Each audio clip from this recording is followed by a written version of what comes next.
Après avoir vécu 13 ans au Québec, Odette rentre en France à plus de 40 ans. Problème ici, ça devient vite la galère. Elle ne trouve pas de travail. Rien de Charlotte aujourd'hui, c'est rare. Vous viviez avec quoi alors à l'époque? Bien, j'ai eu le chômage, j'ai eu le chômage fin de droit, j'ai eu le RMI, j'étais RMiste. Il y a 8 ans, dans un magazine pour chômeurs, voilà, bienvenue dans ma petite maison. Elle tombe sur un article expliquant la vente directe. C'est comme ça qu'elle s'est retrouvée à travailler chez Charlotte. Depuis, Odette a parrainé des bataillons de vendeurs et ça peut rapporter gros. Mon stock... Quand une vendeuse travaille seule, elle touche simplement un pourcentage sur ses ventes. Si elle en parraine d'autres, ses revenus seront plus importants parce que l'entreprise va lui verser une commission sur les ventes de chacun de ses filleuls. Si les filleuls parrainent à leur tour de nouveaux vendeurs, les commissions se multiplient. C'est ce qui est arrivé à Odette, qui aujourd'hui se retrouve à la tête d'un gigantesque réseau de commerciaux. Au total, je pense qu'il y en a plus de 400. Sur chaque nom là qui est inscrit sur cette liste, il y a vous avez un petit pourcentage qui vous revient. Un pourcentage, tout à fait. Mais ces centaines de vendeurs, il faut les motiver, car ce n'est pas un métier facile. Si on se botte par les fesses tous les matins, on n'y va pas.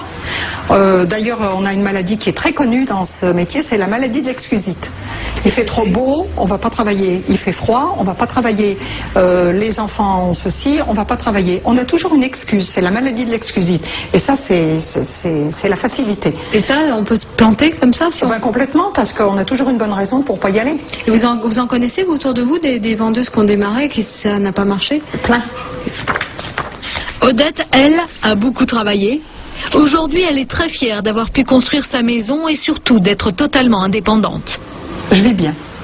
Je suis mieux qu'au RMI, si c'est ce que vous voulez savoir. En moyenne, Odette gagne jusqu'à 8 400 € net par mois. Voilà Odette qui s'en met plein les poches en surveillant toutes ses copines vendeuses. J'ai pas assez d'éléments pour juger moi de son travail réel. Comment vous comprenez, vous, qu'elle gagne autant d'argent? 8 000 € là, système de pyramide. Décodez-moi ça.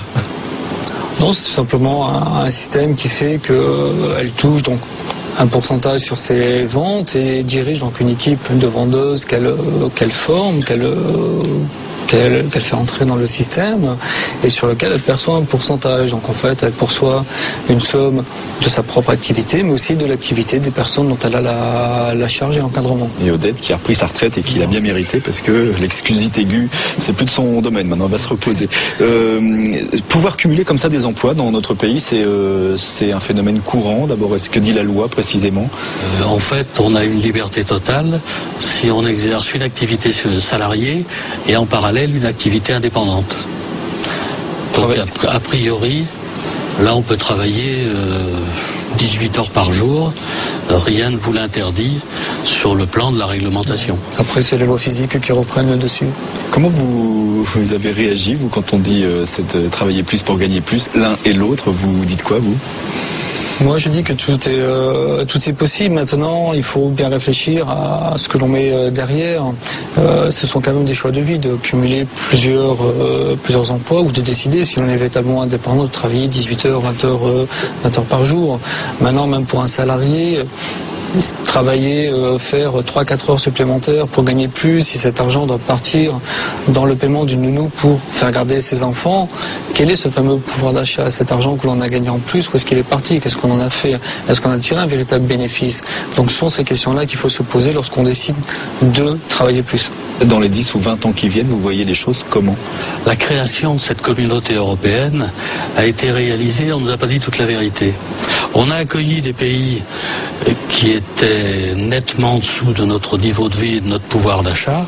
Et là, on a quand même oublié de nous expliquer une chose, c'est que l'objectif était que ces pays nous rejoignent, mais que pour pouvoir nous rejoindre, nous devions, nous, accepter de réduire un peu ce dont nous disposions. En gros, s'il y en a un qui est à 100, l'autre à 60, on va s'associer, ça fera du 80 avant de repartir et de progresser. C'est difficile. Et il faut être conscient que notre pouvoir d'achat et notre niveau de vie n'ira pas en progressant de façon spectaculaire dans les années à venir. J'aurais tendance à dire que la progression reprendra quand tous les pays de l'Union européenne seront au même niveau. Merci beaucoup, merci à tous les deux. On va se quitter là-dessus. Je rappelle pour ceux qui veulent en savoir davantage que votre livre s'appelle Fiscalité, placement et réduction d'impôts. C'est tout un programme. Merci beaucoup, portez-vous bien, à la semaine prochaine.